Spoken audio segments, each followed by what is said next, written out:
Okay, it's now 12:02. This will be recorded, so anyone who has not yet joined, they can always catch up. Oren did drop the notebook in the chat, and I'll go ahead and do that again for anyone who comes in during these administrative announcements. So welcome to the CDR and Databricks office hours. To view previous office hour resources, you can go to the link on the screen, and then for any additional office hour dates, topics, and other CCSQ DNA events, you can visit the news and events page and portal. So a couple of administrative announcements before we pass things over to Oren. This meeting is being recorded. Please stay muted to minimize interruptions. Please use the Zoom chat to ask questions related to our office hours topic today. And then all meeting materials will be made available in the CCSQ DNA portal, including the Q&A at the end. So if anything did not get answered or needs more clarification, that will go there as well. And then I'll go ahead and reshare, or if you want to reshare your link one more time in the chat for anyone who just joined. Awesome. So I'm going to be passing things over now and stop screen sharing. Awesome. Thank you.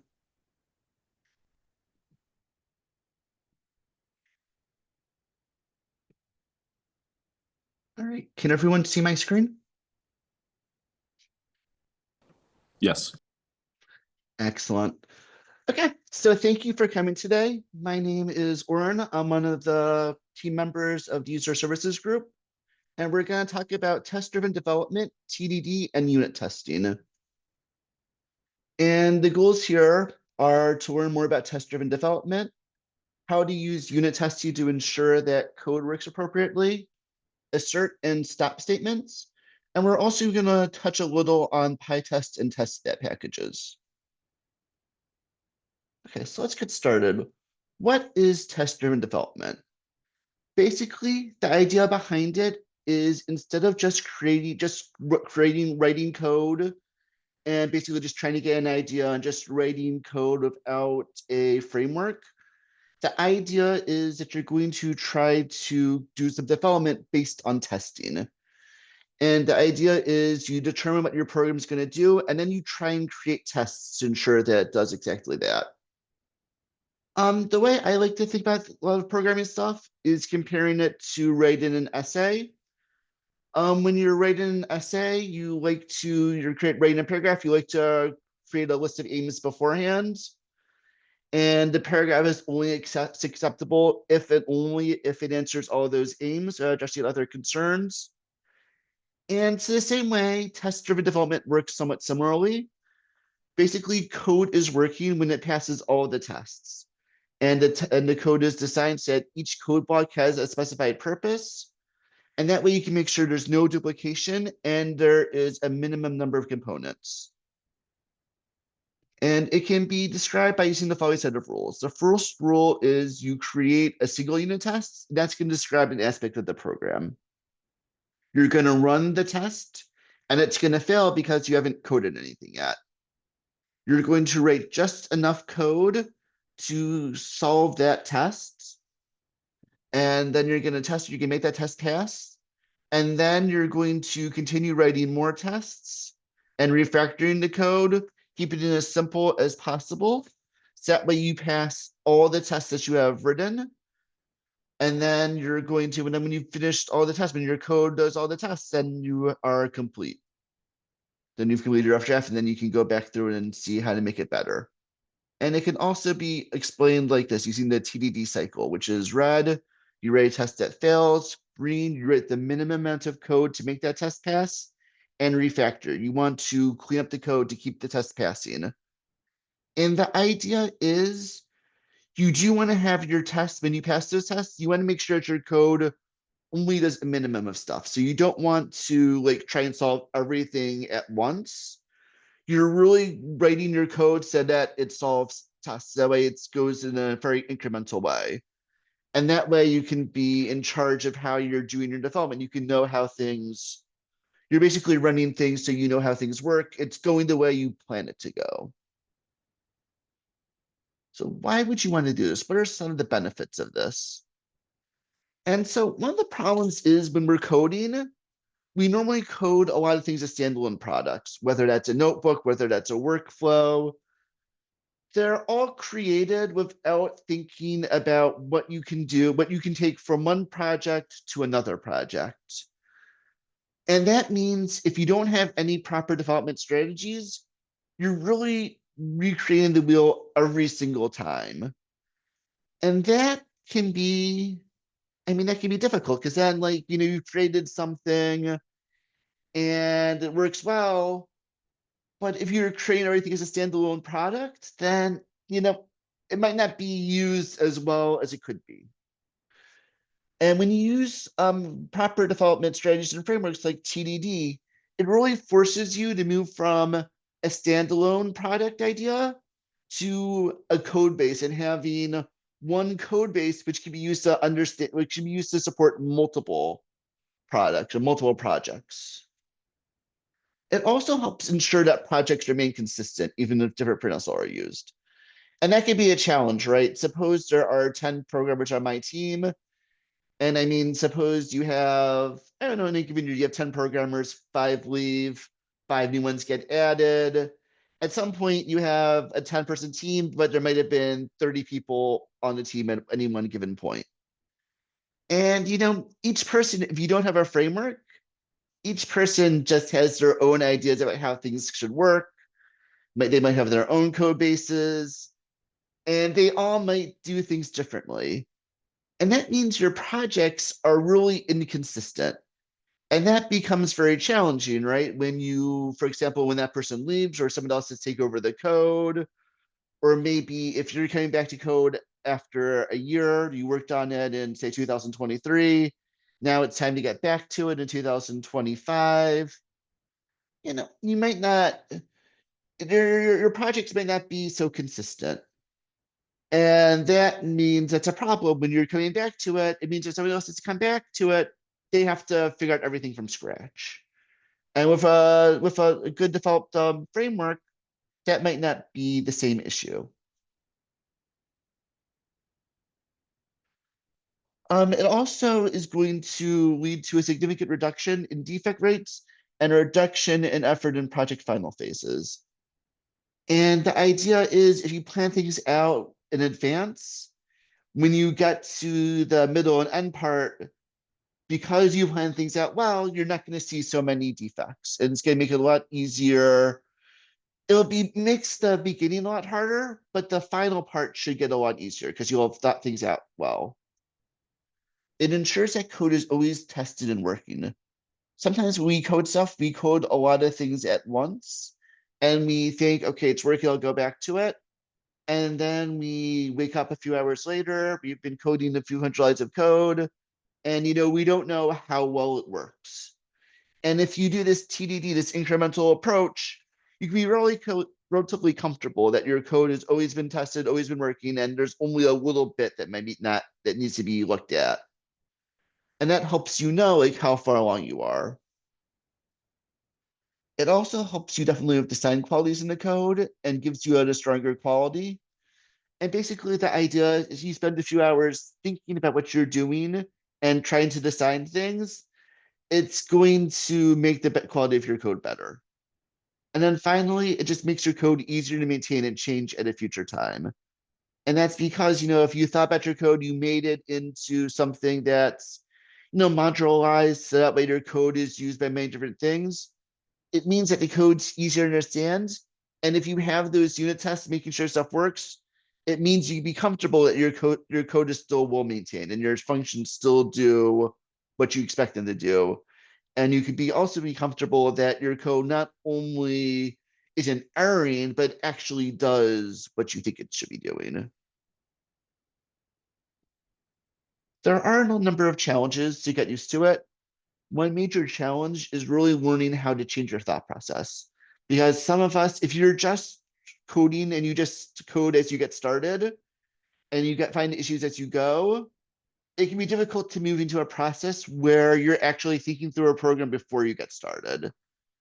And that is definitely tough, but it's something that you'll definitely see happen to you when you get started.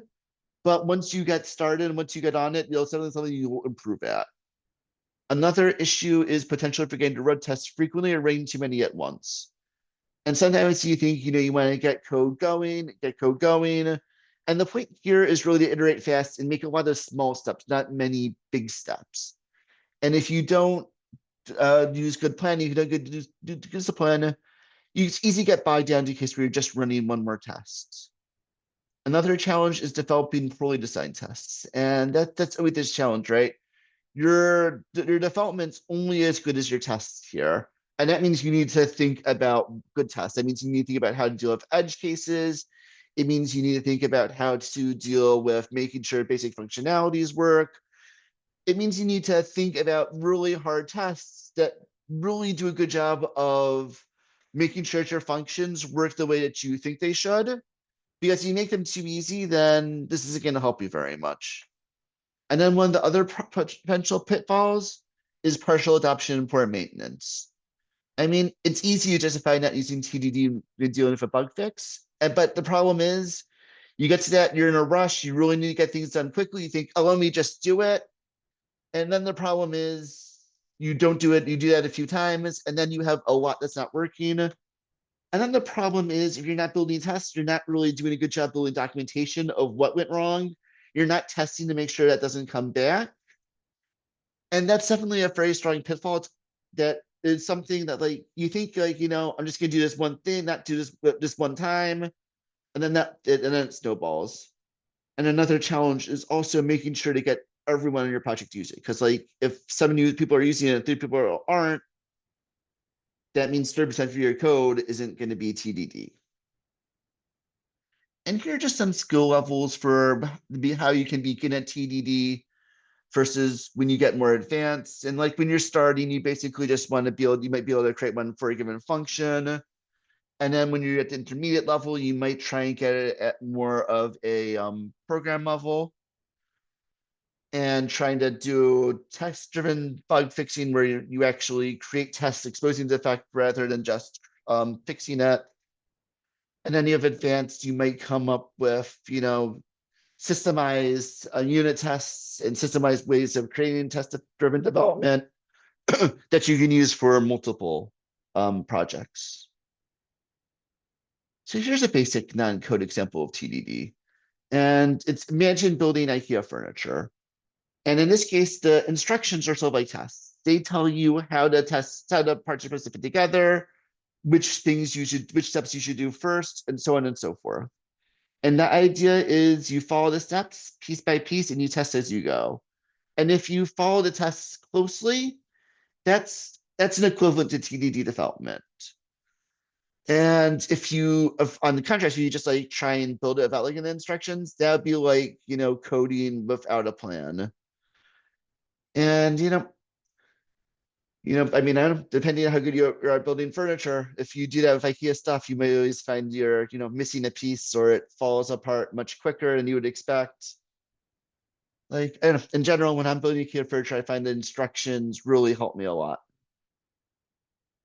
The way I like to think about it is by writing an essay. And some people, when you're writing an essay, you just start typing and you do stuff, you just write out what comes to mind. And that can be problematic because then you might find on your third draft that, oops, I omitted an important point that I really wanted to cover, but because I was just doing whatever came to my head, I forgot about it and I didn't write that point down. Or I might not be as focused as I could be, because I'm just writing what comes to mind. So I might have something in the third paragraph that's in the 8th paragraph, or maybe I have something in the 5th paragraph that I didn't want to be there at all. Because I'm just writing what comes to my mind, it's easier to go off topic. And it's also easier to have poor structure and unclear arguments because, when you're writing something, things seem clear when you're writing it.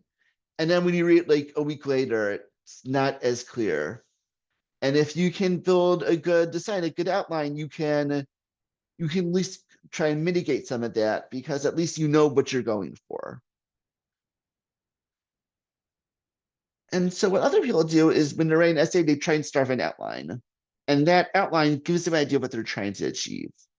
So your first outline, the first thing you might put in there is what your goal is in the essay. You might say what your topic is, whether you're arguing pro or con, what major questions do you need to answer, what major insight do you have that you're trying to argue, things like that. Some things that are global to the entire essay.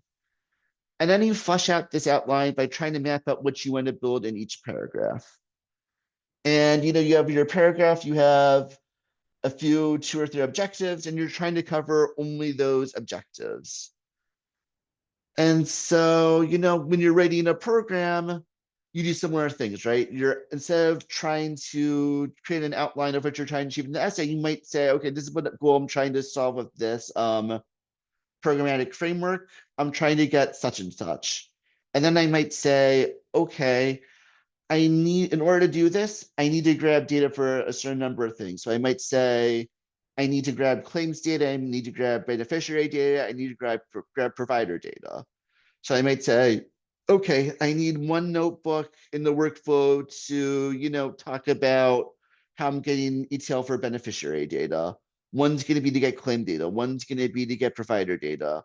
One might be to build out some stuff to join claim headers to claim lines, so on and so forth. But I might instead of using paragraphs, I might use notebooks to build out my workflow.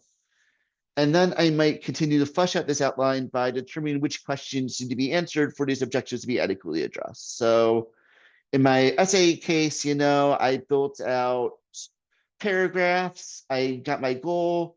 So now I'm defining what would be necessary to actually to have those paragraphs do what they want them to do. If I'm doing that for programming, I might say what things do I need my program to do in order to satisfactorily deal with all the claims data, in order to get my claims data from raw data to process data to be joined with something else. And then once I have in my essay, once I have quotes and citations, once I have all my assertions determined all the questions I want to answer, I'll figure out what quotes and citations I need to support it. And likewise, in programming, when I'm doing TDD, I may try and figure out, okay, what functions can my code base can I bring in to, answer the questions to get my code from where it needs, starting from to where it needs to be. And once I have all of that, once I know, once I'm writing, once I know my quotes and citations, and once I know what points I want, and once I know which questions I want to answer, I can then start writing. And then I know what I want to achieve. And then I know, okay, I want this paragraph to get this, and this done. And if I come up with something else, I can say, okay, so maybe I need to add this to the plan, but it's not going in this paragraph because, I've already planned out this paragraph and this isn't there. And it's the same thing with coding, right? Once I figure out what functions I need, so I bring in my functions that I have already in the code base, and I determine which functions I need to add to the code base to, get my program to where it's going to be. And then I figure out what things are only going to be done for this program, but not for the code base in general. And then once I have my stuff completed, I'm going to go over to essay. I'm going to refactor to fix spelling errors, remove duplications, fix logical problems, and so on and so forth. And likewise with code, I'm going to go over, I'm going to try and fix function logic errors. I'm going to look at my code. I'm going to see whether it is as efficient and minimal as it can be. And if I'm doing the same thing in 2 places, I might, get rid of it in one spot. And I'm going to try and think things out. Okay, so that's a basic introduction to test-driven development. Before we can get really into it, we need to understand unit testing. And basically, a unit test, it's a small automated check that makes sure a tiny piece of your code, usually a function, but it could be other things, is going to work the way you expect it to. And that doesn't mean that just that it's working without an error. It means that it's actually solving the problem that you want to solve, and that the results you're expecting to get are actually the results you're getting. And this tiny piece of code, it's going to run standalone. It's called a unit. And you can start thinking of them like guardrails. They don't stop you from moving fast, but they do keep you from falling off the road. Because so it's always a bad thing when you create a function, you think it does stuff, and then you find out like 20 commands later that oops, I thought this function did X, Y, and Z. It only does X. The Y fails totally, and the Z, it works in a few cases, but doesn't work always. That's something you want to find out sooner rather than later. Unit testing really helps you do that. So when should you write these? Ideally, you write them at the beginning of a workflow or a notebook. You want to make sure that all your functions pass unit tests before you get started, because like you don't want to go through 3 or 4 year programs or a 10 program process and then find out something breaks then. Because I mean, at that point, it could be that, it could be that some stuff you rewrote, some code that you wrote, it needs to be gotten rid of because you wrote something went wrong in an earlier step, and now it's no good. Or it could be you're going to get an error and now you find out 5 hours later than you could have because it took you 5 hours to get to this point. And now you're going to have to fix it. And now not only have you lost a day, but you're going to have to start over again. Okay, and why write unit tests? And pretty similar to TDD stuff, they can be used to catch bugs early. They can really be used to flesh out what your function should accomplish and consider potential edge cases. And like we said before, real unit tests, they're only as good as the ones you create. So you want to make sure they get as many edge cases as possible because you want to make sure the stuff works. They do a great job documenting the expected behavior of functions. It's one thing just to say, write comments, say this is how a function works. It's another to have 5 unit tests running. You can say, okay, I have these unit tests running and I can see what the result should actually be. They make it safe for you to change things. And that's because, suppose I am working on a code base, I have a function that runs, and for whatever reason, I would decide I need to change a function that's running in this process. If you're using unit tests, your unit tests are going to test that function that was changed before it runs in your process. And if you not only is it going to test whether it works, it's going to make sure that you get the results you expect. And if you don't get the results that you expect, it's going to give you an error right away. And that's very good when you're dealing with code that's used in many different processes, because that way, you're comfortable that if you make a change to one process, the other processes to one function for one process, you can be comfortable that the functions that function that's used in other processes, you're testing to make sure it still works there. And you don't have to be in a case where you're afraid, well, maybe I missed something, or maybe you forgot this function was in there. If you're doing unit tests, it's going to do that for you. They also reduce human error. In some cases, there's one person that is determining whether a code passes QC, and that's problematic. What happens if somebody's looking at your code and doesn't really understand how it works, so they just rubber stamp it. This way, you're automating it, and you don't need to worry about whether the human does or doesn't understand it. It's just as long as your unit tests are good, if they pass the unit tests, then it's good and not. And it also reduces memorization. You have one main programmer who codes 30 processes, the 30 workflows. He leaves for another job. You don't need somebody to go through all the processes and try and memorize what's in what. Instead, you're just using unit tests. They're already in the process, and you don't need to memorize which functions are where. Just run the unit test when you start the process, and if there's an error, it will tell you. Fine. So there are 2 types of unit testing. There is positive and negative. Positive makes sure that your code functions as expected when provided valid inputs. And these are to make sure that your function does what it should. It's going to get the desired behavior with typical corrected data. Your negative ones are going to look at how your code handles invalid inputs or unexpected scenarios. And the idea is that your code is going to respond gracefully and produce appropriate error messages or exceptions. And these codes are really designed to break your code in a controlled way. And they're going to cover edge cases, boundary values, and incorrect data types. A basic example of a negative test case is saying say 2, as whether 2 plus 2 doesn't equal 5. And if your function says 2 plus 2 equals 5, you know that there is something wrong. And as always, you want to make sure that your code passes unit tests. So you can't do 2 + 2 = 5. You have to do 2 + 2 doesn't equal 5.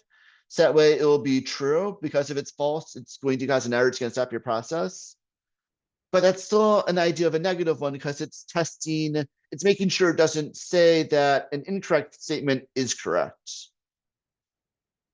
And they really work hand in hand to provide a comprehensive testing strategy. Because yeah, positive ones make sure your code works as expected. Negative ones, they make sure that there's no potential errors, and they make sure that it doesn't work as expected. It makes sure if you're doing something that shouldn't work, that it doesn't work. So the start for unit testing, the basic ideas in Python is the assert statement. And basically the assert statement, that's a built-in Python tool that says this should be true. If it's not, crash the program. And if it's true, the program continues. If not, it's going to have an error. And also what you can do is you can add a comment to an assert statement after specifying the condition in question. And then what comes after a comma, that can be used to display an error message.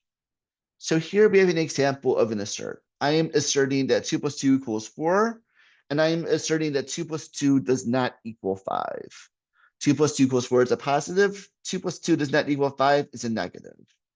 Both of these are correct, and therefore this runs with a check. In my second one, I have a failed assert, and this is I'm asserting that 2 + 2 = 5. 2 + 2 does not equal 5. So what is happening is I am getting an assertion error that is going to stop my process. And since I have this line after the comma, the error is going to say 2 + 2 is not 5. So it is going to tell me what the error is. In this case, relatively simplistic, but there are ways that you can use variables and stuff to come up with really useful messages. If you're working in R, you can't use the assert keyword. Instead, you use the stop keyword. And they use stop if not, and they also use stop statements. So here we are doing a stop if not, and you'll notice I have a comma. I can use that to do multiple assertions. So here I'm saying 2 + 2 = 4. I'm saying 2 + 2 does not equal 5. And since both of these are true, it is going to give me a check, and it's going to keep on going. And if I wanted to add a third, I could just add another comma. If I do something that is not correct, it is going to flag with an error. And here I did a stop if not. I said 2 + 2 = 4. I said 2 + 2 = 5. 2 + 2 = 5 is not true. So that is going to give me an error, and it's going to stop me. In addition, we also have a stop statement. And what a stop statement does is it lets me create my own custom messages. So in this case, I have a variable test var. I am saying equal to 3 + 2, which is 5. So here, here I'm doing a test, and I am saying I'm going to test if it's not 4. And it is giving me a error. I think this must have been an equal before. I must have changed it. My fault there. But it is going to look at this. It's going to give me an error.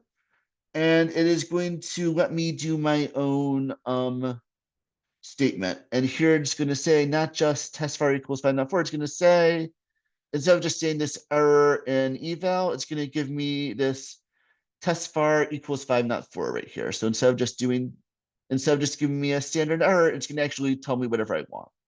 And I just do that. I put in the variable name. I put in this. I put in that in text, and I have an error message.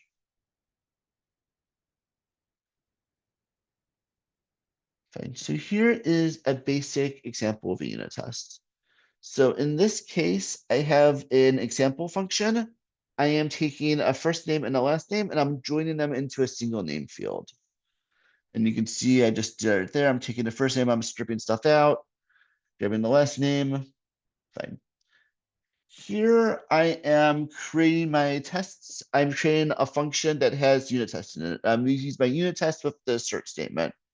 And here I am calling the function that I had called up here. And I am putting in values, and I am asserting what the value of it should actually be. So here I have Alice and I have Smith, and you can see I have spaces. I don't have, I have case issues, more case issues. Here I have a apostrophe, and I am asserting what the value should be. I run this, I got a check. So it looked at these three cases and it said they're good. So that's a case where I passed the unit tests. SQL does not have the same frameworks for unit testing as PySpark or Python or R do. You can still do things akin to it. And when you're creating unit tests for SQL, one main rule is any ones that you create, make sure you're not doing updates, inserts, or deletes on production data. You don't want your unit tests deleting stuff, right? And in case something goes wrong, you don't want your production data actually getting, changed.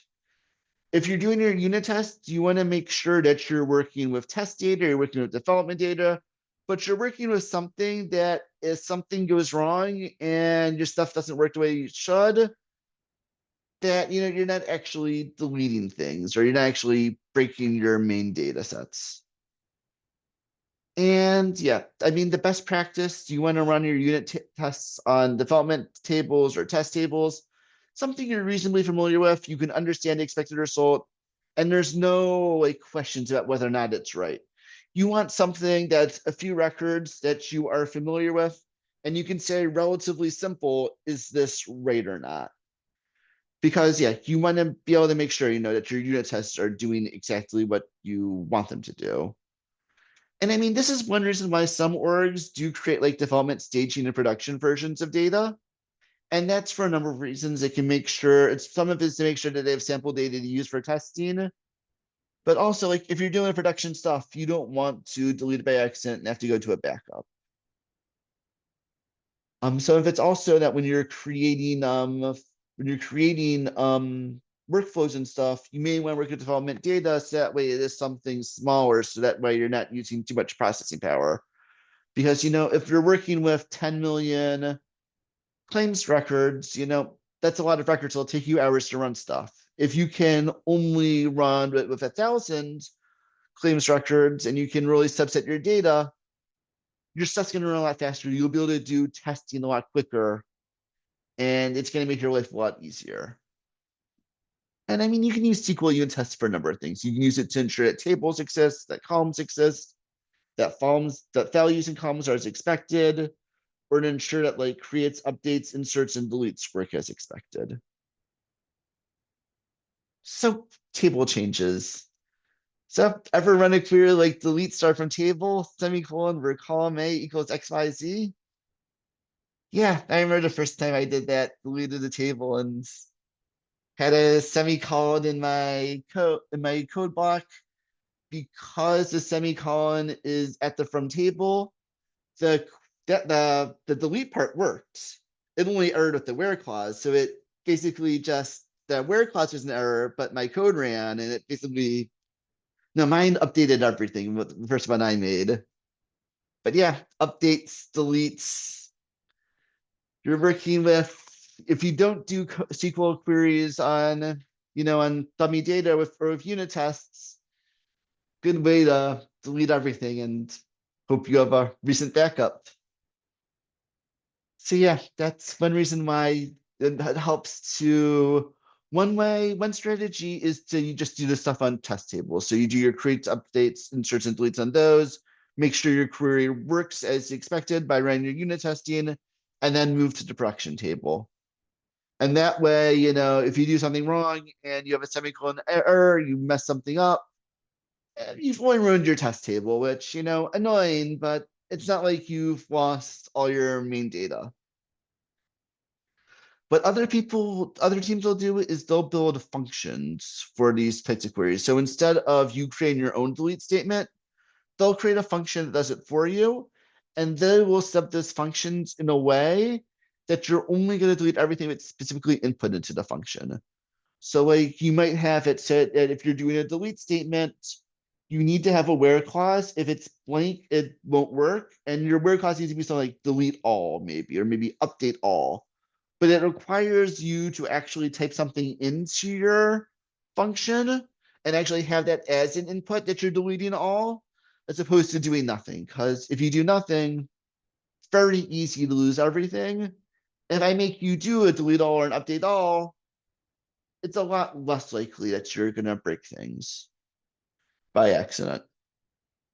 And I mean, and that's huge because like that prevents against catastrophic data loss because you delete something and you don't realize it after a few times, and before like we do keep backups of things, but we only keep so many backups, and if you break things well enough, you may not be may have to rerun your code to get it back. It's also useful for QC purposes. And you can use that when doing SQL queries. It can help improve your ETL pipelines. And basically, you can do it for things like you can make sure the tables use all exist before doing queries. You can make sure that the joins work the way you expect. You can make sure that columns that should have unique values actually do only have unique values.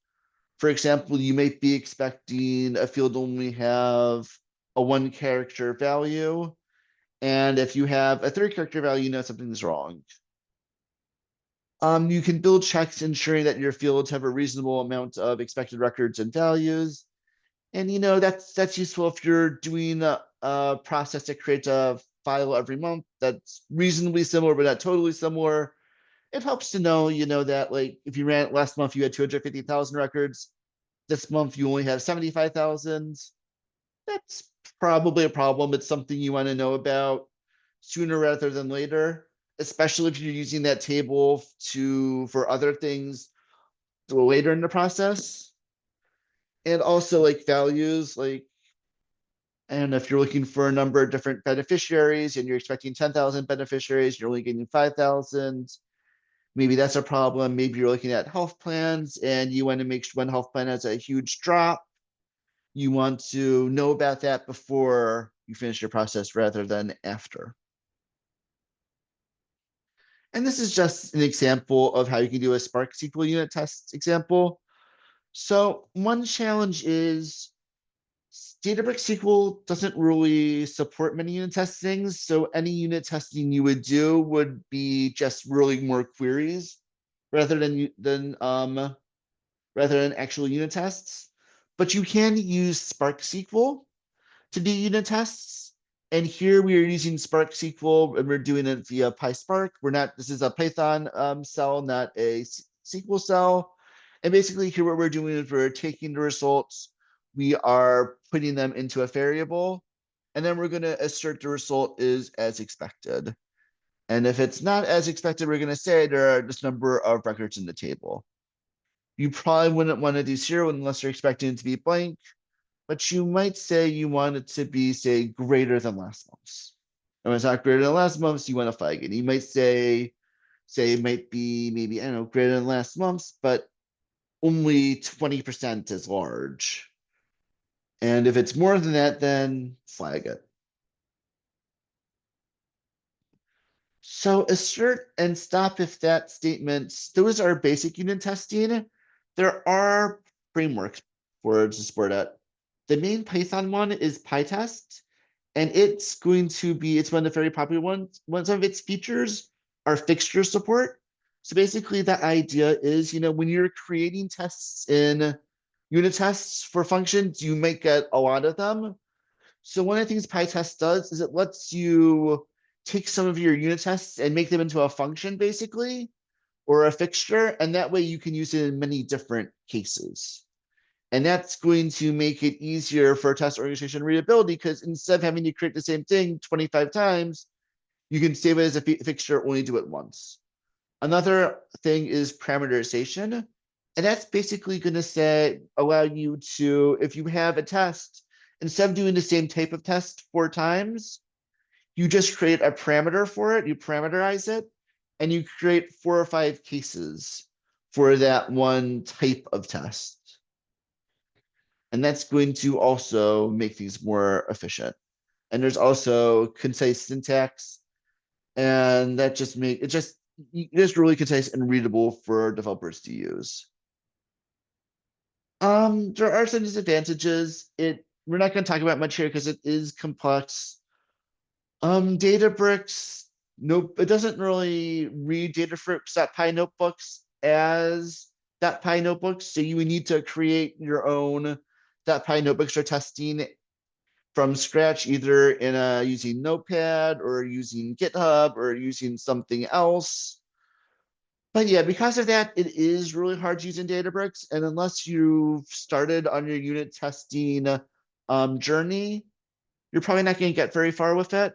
So this might be something that you will want to do after that. So it's really something to keep in the back of your head that it exists.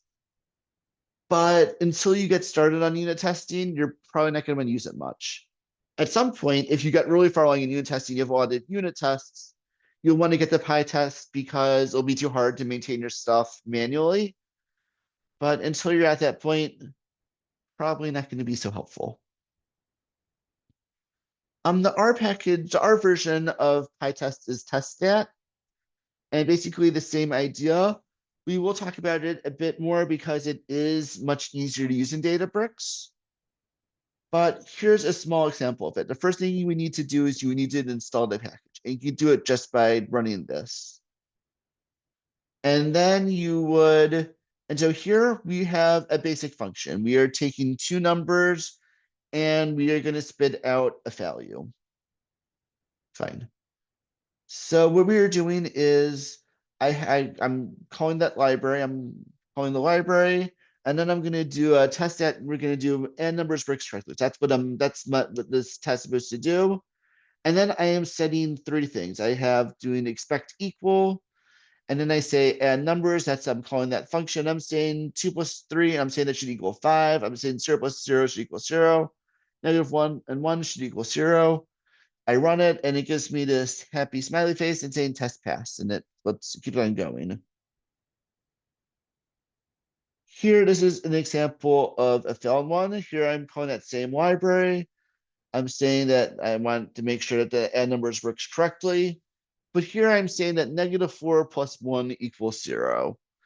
And that fails, and it gives me an error message. And here you can say the first three, it's saying it worked okay. And then saying it got to add numbers -4, 1. And it's saying it's not equal to 0. It's a mismatch. It's saying it's -3. And I get my error. So that is an example of an unsuccessful test. Okay, so now that we've gone through all of this code and we understand the theory, let's try an actual example. So here, suppose my goal is I need to create a function that attempts to determine whether a string is a palindrome. Okay, so at the first step I need to do is I need to determine my requirements. And the first thing I need to do is make sure I understand what a palindrome is. And that is a word or a set of words that spell the same thing read either forward or backwards. And so the second set is that's my main goal. So one thing I need to decide is, am I going to am I going to say this to be one word? Or am I going to say can it be a set of words? I need to figure out whether or not it should ignore case or spaces, right? Because if I have, say, I don't know, taco cat, and the T is capital, the C is capital, does that count as a palindrome? Because case is different. So is a capital T the same as a lowercase t?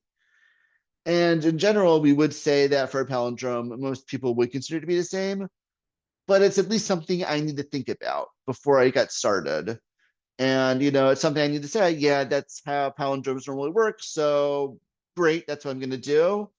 Or am I going to say, no, it really has to be the same thing forwards and backwards, and no's and spaces, punctuation, all that stuff.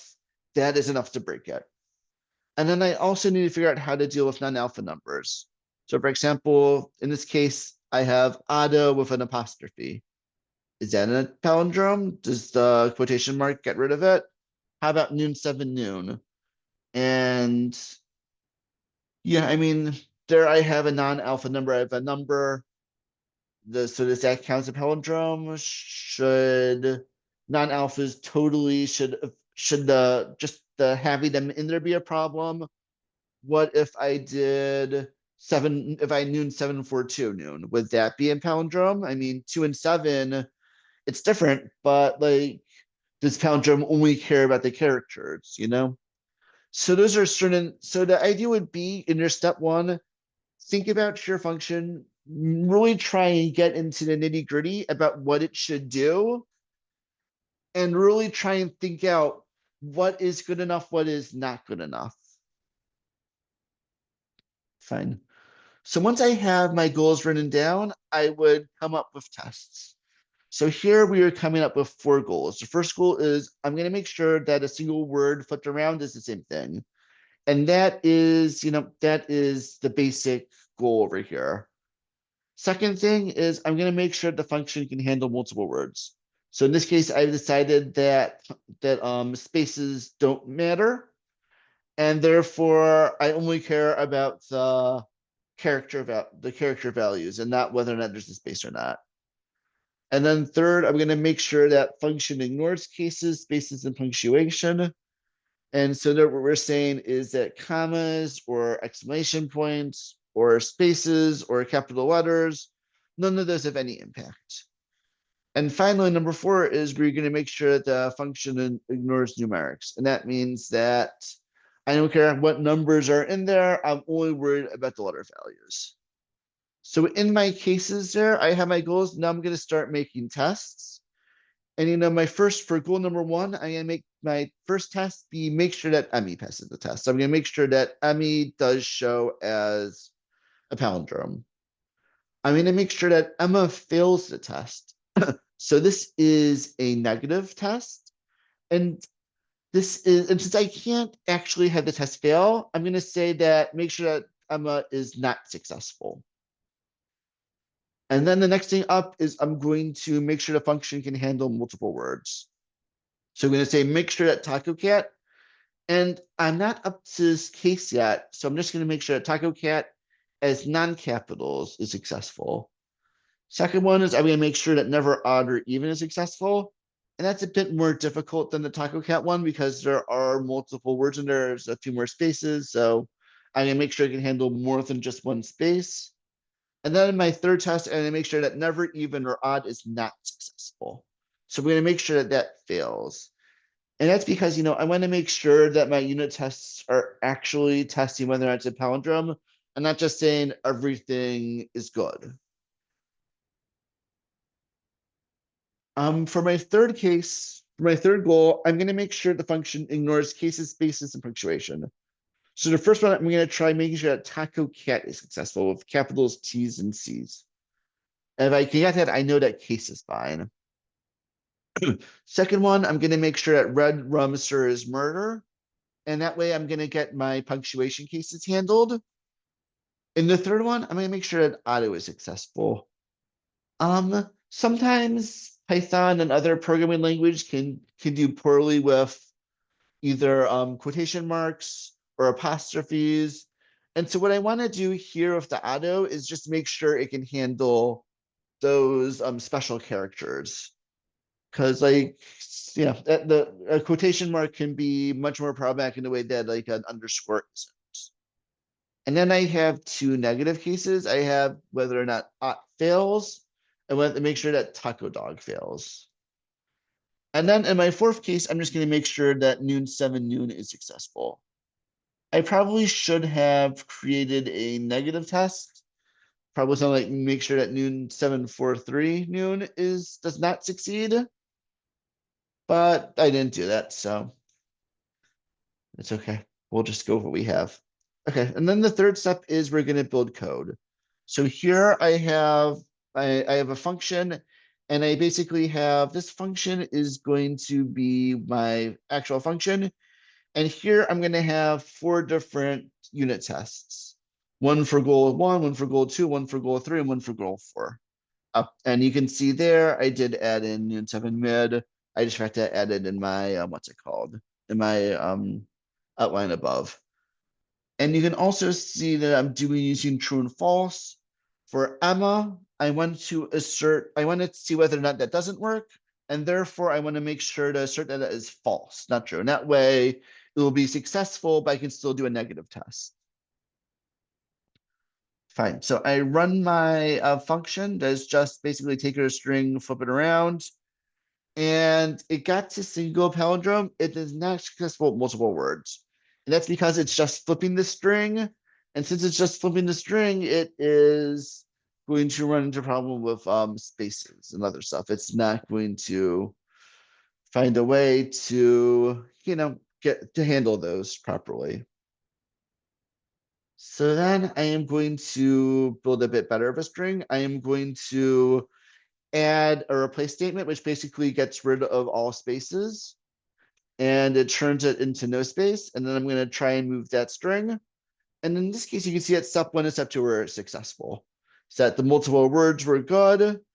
But as soon as I got to case, that's where I run into issues. So here I'm going to make some more changes. And I am not just going to do a replace on the spaces. I'm going to use regular expressions to only look at alphanumeric characters. And I'm going to get rid of everything else. And at that point, our steps are successful. So, there's some strategies to keep in mind. It's hard to go from writing programs freestyle to just moving to full TD in a short period of time. So you want to try an easier way into it. And it might make sense to start with building unit tests to test functions. You build in those unit tests, and pretty soon you'll be able to go back in the future to ensure that your functions still work. And then once you've done that, you can start using TDD and unit testing to explore bugs. And instead of just fixing the bug, build a test to illustrate what's happening and make sure your new code fixes the issue. Because again, if a bug is edge enough to get into your process into production, it probably makes sure to test for it to make sure it doesn't ever happen again.